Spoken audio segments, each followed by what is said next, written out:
Hi all. അപ്പോൾ നമ്മൾ risk management പ്രോസസ്സിൻ്റെ last പ്രോസസ്സിലേക്ക് കടക്കുക. നമ്മളിപ്പോൾ എന്തൊക്കെ ചെയ്തു നമുക്കൊന്ന് ജസ്റ്റ് റിവൈസ് ചെയ്യാം, ഓടിച്ചിട്ടൊന്ന് റിവൈസ് ചെയ്യാം. നമ്മൾ റിസ്ക്കുകളെ പോയി ഐഡൻറ്റിഫൈ ചെയ്തു. അതിനെ എന്ത് ചെയ്തു? ഐഡൻറ്റിഫൈ ചെയ്ത് വെച്ചേക്കുന്ന റിസ്ക്കുകളെ എടുത്ത് അസസ് ചെയ്ത് വെച്ചു. അതിനുശേഷം ഈ അസസ്മെൻറ്റ് ചെയ്തേക്കുന്ന റിസ്ക്കുകളെ എടുത്തു, പ്രയോറിറ്റി കൊടുത്തു, റാങ്ക് ചെയ്തു. ഓക്കെ, അതിനുശേഷം നമ്മൾ ആ ഓരോ റിസ്ക്കുകൾക്കും എങ്ങനെ റെസ്പോണ്ട് ചെയ്യണമെന്ന് പഠിച്ചു. അതായത് റിസ്ക്കുകൾ നമ്മൾ കുറയ്ക്കാനുള്ള കാര്യം വരെ ചെയ്തു. ഇനി ഒരു സ്റ്റെപ്പ് കൂടെ കംപ്ലീറ്റ് ചെയ്താൽ റിസ്കിനെ മാനേജ് ചെയ്തെന്ന് പറയാം. ഒന്നുമില്ല, നമ്മൾ ഈ റെസ്പോണ്ട് ചെയ്ത റിസ്ക്കുകളെ മോണിറ്റർ ചെയ്യുക, ഒന്നും കൂടെ നോക്കുക, പ്രോപ്പർലി മാനേജ് ചെയ്തിട്ടുണ്ടോ, പ്രോപ്പർലി റെസ്പോണ്ട് ചെയ്തിട്ടുണ്ടോ, ഇനി എന്തെങ്കിലും അപ്ഡേഷൻസ് വരുത്തണോ, അങ്ങനത്തെ കാര്യങ്ങൾ നോക്കുക. അതിനെയാണ് റിസ്ക് മോണിറ്ററിങ്. ലാസ്റ്റ് പ്രോസസ്സാണ് റിസ്ക് മാനേജ്മെൻറ്റ് പ്രോസസ്സിലാണ്. നമുക്ക് നോക്കാം, ഇൻ ഡീറ്റെയിൽ ആയിട്ട് തന്നെ നോക്കാം. Okay, risk monitoring. After implementing risk management strategies, organization must continuously monitor, review and update the risk management process. ഞാൻ പറഞ്ഞ കാര്യം തന്നെയാണ്. എന്ത് ചെയ്തു? റിസ്ക് മാനേജ്മെൻറ്റ് സ്ട്രാറ്റജീസ് ഒക്കെ ഇംപ്ലിമെൻറ്റ് ചെയ്ത് കഴിഞ്ഞപ്പം ഓർഗനൈസേഷൻസ് എന്ത് ചെയ്യണം? കണ്ടിന്യൂസ്ലി അത് മോണിറ്റർ ചെയ്യണം, അതിൻ്റെ റിവ്യൂ നോക്കണം. അതുപോലെ തന്നെ എന്തെങ്കിലും അപ്ഡേറ്റുകൾ കാര്യങ്ങൾ വേണമെങ്കിൽ അതും ചെയ്യണം. ഓക്കെ, ആലോചിച്ച് നോക്കിക്കടാ, റിസ്ക് റെസ്പോണ്ട് ചെയ്തു കഴിഞ്ഞു എന്ന് പറഞ്ഞ് വിട്ടാൽ അത് പോയി, വീണ്ടും അത് ഉണ്ടാവാം, വീണ്ടും പ്രശ്നങ്ങൾ ഉണ്ടാവാം. അത് പ്രോപ്പർ ആണോ ചെക്ക് ചെയ്യണ്ടേ? അതാണ് risk monitoring. This ensures that risk remain properly controlled and the new or changing risk are identified in time. ഒന്നുമില്ല, ഉറപ്പ് വരുത്തുകയാണ്. റിസ്ക് എന്താണ്? പ്രോപ്പർലി കൺട്രോൾ ചെയ്തിട്ടുണ്ടെന്ന് ഉറപ്പ് വരുത്തുക. അതോടൊപ്പം തന്നെ എന്ത് ചെയ്യണം? എന്തെങ്കിലും റിസ്ക്കുകൾ ചേഞ്ച് സംഭവിച്ചിട്ടുണ്ട്, പുതിയ റിസ്ക്കുകൾ അല്ലെങ്കിൽ റിസ്ക്കുകൾ മാറ്റം വന്നിട്ടുണ്ട്, അപ്പോൾ അതൊക്കെ എന്ത് ചെയ്യണം? പ്രോപ്പർലി ഐഡൻറ്റിഫൈ ചെയ്യണം. അതിന് വേണ്ടിയിട്ടാണ് റിസ്ക് മോണിറ്ററിങ് ഉള്ളത്. അപ്പോൾ റിസ്ക് മോണിറ്ററിങ്ങിൽ രണ്ട് രീതിയാണ് ഉള്ളത്. മീൻസ് രണ്ട് രീതിക്ക്, രണ്ട് ബിഹേവിയർ വെച്ചിട്ടാണ് റിസ്ക് മോണിറ്ററിങ് നടക്കുന്നത്. ഒന്ന് റിസ്ക് അപ്പറ്റൈറ്റും റിസ്ക് ടോളറൻസും. ഇതൊരു കമ്പനിയുടെ ബിഹേവിയർ ആയിരിക്കും, എങ്ങനെ റിസ്കിനെ ഫേസ് ചെയ്യണമെന്നുള്ളത്. നമ്മളൊക്കെ പഠിച്ചു വെച്ചിരിക്കുന്നത് റിസ്ക് കൂടുതൽ എടുക്കുകയാണെങ്കിൽ എന്താണ്? റിസ്ക് ടോളറൻസ് എന്ന് പറയാം. റിസ്ക് കുറച്ചേ എടുക്കുന്നുള്ളെങ്കിൽ റിസ്ക് അപ്പറ്റൈറ്റ് എന്നൊക്കെ പറയാം. പക്ഷെ അങ്ങനെ അല്ല. കറക്റ്റ് ആൻസർ, കറക്റ്റ് എക്സ്പ്ലനേഷൻ അതല്ല. നമുക്ക് നോക്കാം എന്താണെന്നുള്ളത്. Every company faces risk. എല്ലാ കമ്പനിയും എന്ത് ചെയ്യും? റിസ്ക് ഫേസ് ചെയ്യും. Okay, but not all companies are ready to take the same amount of risk. പക്ഷെ എല്ലാവരും എന്താടാ ഒരേപോലെ ആയിരിക്കുമോ? ചിലർ നല്ല രീതിയിൽ റിസ്ക് എടുക്കും, ചിലർ എടുക്കാൻ റെഡിയായി. അത്ര എമൗണ്ട് ഓഫ് റിസ്ക് എടുക്കാനായിട്ട് വില്ലിങ് ആയിരിക്കില്ല. Okay, some companies are comfortable taking big risk while others prefer to stay safe. ചിലർക്ക് റിസ്ക് എടുക്കാൻ റെഡിയാണ്, കാരണം റിട്ടേൺ കിട്ടുന്നത് കൊണ്ട്. ചിലർക്ക് റിട്ടേൺ പോയാലും കുഴപ്പമില്ല, റിസ്ക് എടുക്കാതെ എവിടെയെങ്കിലും മൂലയ്ക്ക് ഇരുന്നങ്ങ് പൊക്കോളും, സേഫായിട്ടങ്ങ് പൊക്കോളും. Okay, a company's attitude towards risk effect how it manages risk. Risk എടുക്കുന്നതിനകത്ത് ഒരു കമ്പനിയുടെ ആറ്റിറ്റ്യൂഡ് മനസ്സിലാക്കിയാലല്ലേ അതെങ്ങനെ മാനേജ് ചെയ്യാമെന്ന് നമുക്ക് മനസ്സിലാവുള്ളൂ. ഓക്കെ, അപ്പോൾ അതാണ് നമ്മൾ നോക്കുന്നത്. അതാണ് രണ്ടെണ്ണം, റിസ്ക് അപ്പറ്റൈറ്റും റിസ്ക് ടോളറൻസും. എന്താണെന്ന് നോക്കാം. Risk appetite means how much total risk is company is willing to take the reach its goal. Play safe. Risk എത്രത്തോളം ആ ഒരു കമ്പനി ഫുള്ളായിട്ട് എത്രത്തോളം റിസ്ക് എടുക്കും, അതിനെയാണ് റിസ്ക് അപ്പറ്റൈറ്റ് എന്ന് പറയുന്നത്. കമ്പനി ഫുള്ളായിട്ടാണ് അവരെപ്പോഴും സേഫ് ആയിരിക്കും. അവർ റിസ്ക് എടുക്കാൻ കുറച്ച് ബാക്കോട്ടായിരിക്കും, മീൻസ് പേടിച്ചിട്ട് സേഫ് കളിക്കുന്നവരായിരിക്കും. ഓക്കെ, അതാണ് അവിടെ പറഞ്ഞ പ്ലേ സേഫ് എന്ന് പറഞ്ഞ term. It is likely saying. ഇതിനെന്താണ് പറയുന്നത്? How brave are we as a company. നമ്മളൊരു കമ്പനിയായിട്ട് നോക്കുമ്പം അവർ എത്രത്തോളം ധൈര്യമുണ്ട് റിസ്ക് എടുക്കാൻ എന്നുള്ളതാണ് നോക്കുന്നത്. ആസ് എ കമ്പനി വോളാണ് റിസ്ക് അപ്പറ്റൈറ്റ് നോക്കുന്നത്, തെറ്റിപ്പോകരുത്. Okay, for example a company may say we are okay taking some risk if it helps us earn more profit. അവർ ഓക്കെ ആണ്, മീൻസ് അവർ അപ്പോഴും ഒരു സംശയത്തിലാണ് നിൽക്കുന്നത്. കൂടുതൽ പ്രോഫിറ്റ് കിട്ടുമെങ്കിൽ അവർ റിസ്ക് എടുക്കാൻ ഓക്കെയാണ്. ആ ഒരു company as a whole means അവർ ഫുള്ളി റെഡി അല്ല, ഓക്കെയാണ്. അവർക്ക് അപ്പോഴും ഒരു കൺഫ്യൂഷൻ ഉണ്ട്. അവർ റിസ്ക് എടുക്കാൻ പേടിച്ച് നിൽക്കുന്ന ആളുകളാണ്. അവരാണ് റിസ്ക് അപ്പറ്റൈറ്റ് എന്ന് പറയുന്നത്. ഓക്കെ, അപ്പോൾ അതിൻ്റെ ഓപ്പോസിറ്റ് ആയിരിക്കുമല്ലോ ടോളറൻസ്. അങ്ങനെ മാത്രമാണോ എന്ന് നമുക്ക് നോക്കാം. റിസ്ക് ടോളറൻസ് അല്ലെങ്കിൽ റിസ്ക് സീക്കിംഗ്, റിസ്ക് എടുക്കുക എന്ന് പറയും. Means the limit or boundaries for each type of risk. മറ്റേത് കമ്പനി ആസ് എ വോൾ ഇത്ര ബൗണ്ടറി സെറ്റ് ചെയ്തേക്കുന്നത്. ഇവരങ്ങനെയല്ല, ഓരോ ടൈപ്പ് ഓഫ് റിസ്കിന് ഇത്രത്തോളം റിസ്ക് എടുക്കാമെന്ന് പറഞ്ഞേക്കുക. അപ്പോൾ ഒരു എത്ര ടൈപ്പുകളുണ്ടായിരിക്കും ഒരു കമ്പനിയിൽ. ഇതിലെല്ലാം ഇവർ ബൗണ്ടറി സെറ്റ് ചെയ്തിട്ടുണ്ട്. അപ്പോൾ അവർ കൂടുതൽ റിസ്ക് എടുക്കുന്നവരാ റിസ്ക് ടോളറൻസ് എന്നുള്ളത്. Okay, it is like setting rules within the companies apatite. Take chances. അവരെന്ത് ചെയ്യുന്നു? ചാൻസസ് എടുക്കുന്നു. മറ്റേവർ പ്ലേ സേഫ്. വ്യത്യാസം മനസ്സിലായോ? ഇവർ സേഫ് കളിക്കും, ഇവർ അവസരങ്ങൾ മുതലാക്കും.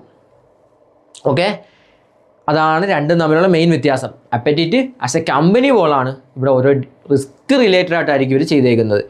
Four example, if the company invest money it might say we don't want to lose more than 20% in a year. ഇവർ പറയുന്നത് എന്താടാ, റിസ്ക് എടുക്കാനൊക്കെ റെഡിയാ, ഇൻവെസ്റ്റ് ചെയ്തു, പക്ഷേ 20% കൂടുതൽ നഷ്ടത്തിലേക്ക് പോകാൻ അവർക്ക് പറ്റില്ല. അവരവിടെ റിസ്ക് എടുക്കുന്നുണ്ട്. ഓക്കെ, മറ്റേവരെന്താ റിട്ടേൺ കിട്ടിയാൽ എടുക്കാം, ആ ഒരു പോയിന്റ് ഓഫ് വ്യൂ അവർ സംശയം വരെ ഇവർ റിസ്ക് എടുക്കാൻ ഞങ്ങൾ റെഡിയാണ്, പക്ഷേ 20% കൂടുതലൊന്നും ലോസ് ഞങ്ങൾക്ക് താങ്ങാൻ വേണ്ടി പറ്റില്ല.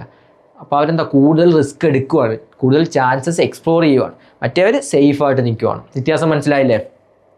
ഓക്കെ, ഇനി നമുക്ക് എങ്ങനെ ഓപ്പറേഷണൽ റിസ്ക്കുകൾ എങ്ങനെ മാനേജ് ചെയ്യാം, ഫൈനാൻഷ്യൽ റിസ്കിനെ എങ്ങനെ മാനേജ് ചെയ്യാം, ഇത്രയും കാര്യങ്ങൾ പഠിച്ചു കഴിഞ്ഞാൽ റിസ്ക് മാനേജ്മെൻറ്റ് പ്രോസസ്സ് എന്ന് പറഞ്ഞ സ്റ്റെപ്സ്, ആ ഒരു ഫുൾ പ്രോസസ്സ് നമ്മൾ കംപ്ലീറ്റ് ആവും. ഒന്നുമില്ലടാ, ഓപ്പറേഷണൽ റിസ്ക് എന്തായിരുന്നു? നമ്മൾ ഡെയിലി വർക്ക്സിലുണ്ടാവുന്ന റിസ്ക്, ഒരു കമ്പനിയിലെ ഡെയിലി ഓപ്പറേഷൻസിൽ ഉണ്ടാകുന്ന റിസ്കിനെയാണ് ഓപ്പറേഷണൽ റിസ്ക് എന്ന് പറയുന്നത്. സച്ച് ആസ് മിസ്റ്റേക്സ് ആയിരിക്കാം, എംപ്ലോയീസിൻ്റെ മിസ്റ്റേക്സ് ആയിരിക്കാം, അല്ലെങ്കിൽ ബ്രോക്കൺ സിസ്റ്റം ആയിരിക്കാം, പ്രോപ്പർലി സിസ്റ്റം ഉണ്ടാവില്ല, അല്ലെങ്കിൽ അവിടുത്തെ പ്രോസസ്സൊക്കെ പുവർ ആയിരിക്കാം, കറക്റ്റായിട്ടുള്ള പ്രോസസ്സ് കാര്യങ്ങൾ ഉണ്ടാവില്ല, അങ്ങനെയൊക്കെ ഇന്റേണൽ കൺട്രോൾ പ്രശ്നം ഉണ്ടാവാം. Okay, these risk are best handle by people who work directly with. Okay, ഇത് ഏറ്റവും നന്നായിട്ട് ഹാൻഡിൽ ചെയ്യാൻ വേണ്ടി പറ്റുന്ന ആർക്കാന്ന് പറയട്ടെ, അവിടെ വർക്ക് ചെയ്യുന്ന ആളുകൾക്ക്. ഞാൻ നേരത്തെ പറഞ്ഞില്ലേ, ഓപ്പറേഷണൽ ഡിപ്പാർട്ട്മെൻറ്റിൽ വർക്ക് ചെയ്യുന്ന എംപ്ലോയീസിനായിരിക്കും അവിടുത്തെ റിസ്കിനെ പെട്ടെന്ന് ഐഡൻറ്റിഫൈ ചെയ്യാൻ വേണ്ടി പറ്റുന്ന, അവർക്ക് തന്നെയാണ് ഇത് ഈസിലി മാനേജ് ചെയ്യാനും പറ്റുന്നത്. ഓക്കെ, വിത്ത് ദോസ് ആക്ടിവിറ്റീസ് ആയിട്ട്, കാരണം അവർ ആക്ടിവിറ്റിയിൽ ഇങ്ങനെ ഡെയിലി ചെയ്തുകൊണ്ടിരിക്കുക, അവർ അതുമായിട്ടെല്ലാം ഓക്കെയാണ്, അവർക്കറിയാം അവിടുത്തെ കാര്യങ്ങളെല്ലാം. അപ്പോൾ അവരാണ് ആ ഒരു റിസ്കിനെ മാനേജ് ചെയ്യാനായിട്ട് ബെറ്റർ ആയിട്ടുള്ളത്, അവരായിരിക്കും കറക്റ്റ് അതുമായിട്ട് വർക്ക് ചെയ്യുന്നവർ. Okay, to manage operational risk a company should have strong internal control and regularly review it processes and employee performance to find and fix problems early. എടാ, ഈ ഓപ്പറേഷനിലുള്ളവരാണ് വർക്ക് ചെയ്യുന്നത്, അവർ തന്നെ risk എന്ത് ചെയ്യുന്നത്, മാനേജ് ചെയ്യുന്നതെന്ന് കരുതിക്കുക, അവർക്കാണ് ഏറ്റവും നല്ലതെന്നൊക്കെ നമ്മൾ പറഞ്ഞു. അങ്ങനെയാണ് ഈ മാനേജേഴ്സും ബാക്കിയുള്ള ആളുകളൊക്കെ എന്തിനാ, അതാണ് പറഞ്ഞേക്കുന്നത്. കമ്പനിയിൽ എന്തുണ്ടായിരിക്കണം, സ്ട്രക്ചർ ഉണ്ടായിരിക്കണം, ഇൻറ്റേർണൽ കൺട്രോൾ ഉണ്ടായിരിക്കണം. ഇൻറ്റേർണൽ കൺട്രോൾ ഇല്ലെങ്കിൽ എന്താ പ്രശ്നം, കമ്പനി മൊത്തം പോവും. മറ്റേ എൻട്രോൺ എന്ന് പറഞ്ഞ കമ്പനി ഉണ്ട്, നിങ്ങൾ ഇൻറ്റേർണൽ കൺട്രോൾ പഠിക്കും, അത് പാർട്ട് 1 ഇൻറ്റേർണൽ കൺട്രോൾ പഠിക്കും. ആ ഒരു കമ്പനിയുടെ പ്രശ്നം ഇതാ, അവർ ഇൻറ്റേർണൽ കൺട്രോളോ കാര്യങ്ങൾ പ്രോപ്പർലി കൺട്രോൾസ് ഒന്നും ഇല്ലായിരുന്നു, ആ കമ്പനി ഫുള്ളായിട്ട് പൊട്ടിപ്പോയി, പ്രശ്നങ്ങളായി, ഒരുപാട് ഫ്രോഡ്സും പ്രശ്നങ്ങളും എല്ലാം നടക്കും. അപ്പോൾ ഒരു കമ്പനിയിൽ പ്രോപ്പർ ഇൻറ്റേർണൽ കൺട്രോൾ ഉണ്ടായിരിക്കണം. ഇൻറ്റേർണൽ കൺട്രോൾ ഉണ്ടെങ്കിൽ റിസ്കിനെ പ്രോപ്പർലി മാനേജ് ചെയ്യാൻ വേണ്ടി പറ്റും, അവിടെ ഓപ്പറേഷണൽ റിസ്കുകളെ മാനേജ് ചെയ്യാൻ വേണ്ടി പറ്റും. അവിടെ എന്തുകൊണ്ട്, സ്ട്രക്ചർ ഉണ്ട്. അതുപോലെ തന്നെ എന്ത് ചെയ്യണം, റിവ്യൂസ് നടത്തണം. ഈ മാനേജേഴ്സൊക്കെ അതിന് വേണ്ടി നിൽക്കുന്നവരാ, ഇവരുടെ പ്രോസസ്സ് ഈ എംപ്ലോയീസ് കറക്റ്റായിട്ട് വർക്ക് ചെയ്യുന്നുണ്ടോ എന്ന് റിവ്യൂ നടത്തണം. നമ്മൾ സെക്ഷൻ സി പഠിക്കും, പെർഫോമൻസ് ഇവാലുവേഷൻ. ഈ എംപ്ലോയീസിൻ്റെ പെർഫോമൻസ് ഇവാലുവേറ്റ് ചെയ്യണം, അതിന് വേണ്ടിയിട്ടാണ് മാനേജ്മെൻറ്റ്. ഓക്കെ, അതല്ലേ പറഞ്ഞേക്കുന്നത്, എംപ്ലോയിയുടെ പെർഫോമൻസ് നോക്കണം. അപ്പം ഇവരെ കൊണ്ട് ചെയ്യിപ്പിക്കുന്നു, പക്ഷേ മേളിലൊരാൾ ഉണ്ടാവണം, അവിടെ സിസ്റ്റം ഉണ്ടാവണം. ഇതെല്ലാം ഉണ്ടായാൽ മാത്രമേ ഓപ്പറേഷണൽ റിസ്കുകൾ നമുക്ക് മാനേജ് ചെയ്യാൻ വേണ്ടി പറ്റുള്ളൂ. ഓക്കെ അല്ലേ? ഇനി നമുക്ക് ഫൈനാൻഷ്യൽ റിസ്കുകൾ എങ്ങനെ മാനേജ് ചെയ്യാൻ നോക്കാം. Financial risk is about the danger of losing money due to things like credit problems, interest rate changes or currency value changes. Financial risk എന്താണെന്നാണ് പറഞ്ഞേക്കുന്നത്, നമുക്ക് പൈസ മണി ലോസ് ചെയ്യുക, ഫൈനാൻഷ്യലി നമുക്ക് നഷ്ടങ്ങൾ ഉണ്ടാവുക, നമ്മൾ ഫൈനാൻഷ്യലി ഒബ്ജക്റ്റീവ്സ് അച്ചീവ് ചെയ്യാൻ പറ്റാത്ത റിസ്കുകളെയാണ് ഫൈനാൻഷ്യൽ റിസ്ക് എന്ന് പറയുന്നത്. ഓൾറെഡി പഠിച്ചതാണ്. ഓക്കെ, അത് ഇൻട്രസ്റ്റ് റേറ്റ് ആവാം, കറൻസി എക്സ്ചേഞ്ച് റേറ്റ് ആവാം, പല കാരണങ്ങളും ഉണ്ടാവാം. ഓക്കെ, അതിനെങ്ങനെ മാനേജ് ചെയ്യാൻ നോക്കാം. Companies can manage financial risk using financial tools and good policies. കമ്പനീസിന് ഫൈനാൻഷ്യൽ ടൂൾസ് യൂസ് ചെയ്തിട്ടും അതേപോലെ നല്ല പോളിസീസ് കാര്യങ്ങൾ വെച്ചിട്ടും ഇതിനെ മാനേജ് ചെയ്യാം. അതെങ്ങനെ ആയിരിക്കും, നല്ല പോളിസീസൊക്കെ ഉണ്ട്. സ്വാഭാവികമായിട്ടും കമ്പനിയുടെ പോളിസി കറക്റ്റാണ്, അപ്പോൾ അവിടുത്തെ ക്യാഷ് മാനേജ്മെൻറ്റ് കറക്റ്റ് ആവും. സ്വാഭാവികമായിട്ടും കമ്പനിയുടെ ഫൈനാൻഷ്യൽ സ്റ്റെബിലിറ്റി കൂടും. ഫൈനാൻഷ്യലി ഇൻസ്റ്റേബിൾ ആവുന്നതിനാണ് നമ്മൾ എന്ത് പറയുന്നത്, ഫൈനാൻഷ്യൽ റിസ്ക് എന്ന് പറയുന്നത്. അത് സോൾവ് ആയില്ലേ? ഇനി ഫൈനാൻഷ്യൽ ടൂൾസ് എന്തൊക്കെയാണ്, ഒരു എക്സാമ്പിൾ പറയാം. നേരത്തെ പറഞ്ഞിരുന്നു, പാർട്ട് 2 സെക്ഷൻ ബിയിൽ പഠിക്കുന്നതാണ് ഡെറിവേറ്റീവ്സ്. ഇവിടെ ഓപ്ഷൻസ് പോലത്തെ സംഭവങ്ങളിലൊക്കെ നമുക്ക് വെക്കുവാണെങ്കിൽ റിസ്കിനെ ഹെഡ്ജ് ചെയ്യാൻ വേണ്ടി പറ്റും. റിസ്ക് ഹെഡ്ജ് ചെയ്യുന്ന സംഭവമാണ്. അപ്പോൾ അതെന്ത് റിസ്കിനെ ഹെഡ്ജ് ചെയ്യുന്നത്, ഫൈനാൻഷ്യൽ റിസ്കിനെയാണ്. അതുപോലത്തെ ടൂൾസുകളുണ്ട്, അത് യൂസ് ചെയ്യാം. ഓക്കെ, അങ്ങനെയാണ് ഫൈനാൻഷ്യൽ റിസ്കുകളെ മാനേജ് ചെയ്യേണ്ടത്. Okay, to manage financial risk a company should keep backup credit lines with banks to meet future money needs. അവിടെ പൈസ ഇല്ലാതെ വരുന്നതിനല്ലേ ഫൈനാൻഷ്യൽ റിസ്ക് എന്ന് പറയുന്നത്. എന്ത് ചെയ്യണം, കമ്പനി ബാക്കപ്പ് വെക്കണം. ക്രെഡിറ്റ് ലൈൻസ് എന്ന് പറഞ്ഞാൽ ബാങ്കിൽ നിന്നും കടം മൊത്തം എടുത്ത്, ബാങ്ക് ഒരു കമ്പനിക്കൊക്കെ കടം കൊടുക്കുന്നതിന് ലിമിറ്റ് ഉണ്ടായിരിക്കും, മൊത്തം എടുത്ത് തീർക്കരുത്. കുറച്ച് വീണ്ടും എടുക്കാനായിട്ട് ക്രെഡിറ്റ് ലൈൻസ് കീപ്പ് ചെയ്യുക, കുറച്ച് റിമൈനിങ് വെച്ച് വെക്കുക ഒരാവശ്യം വന്നാൽ എടുക്കാനായിട്ട്. അതുപോലെ ബാക്കപ്പ് മണീസ് ഒക്കെ സെറ്റ് ചെയ്ത് വെക്കുക. ഓക്കെ, അപ്പോൾ ഫ്യൂച്ചറിൽ ഫൈനാൻഷ്യൽ പ്രോബ്ലംസ് ഉണ്ടാവില്ല, ഫൈനാൻഷ്യൽ റിസ്ക്കുകൾ കുറയ്ക്കാൻ വേണ്ടി പറ്റും, മാനേജ് ചെയ്യാൻ വേണ്ടി പറ്റും. Okay, it can also use derivatives, ഞാൻ പറഞ്ഞല്ലോ, such as forward, future, option, swap to protect against the changes in currency value or interest rate.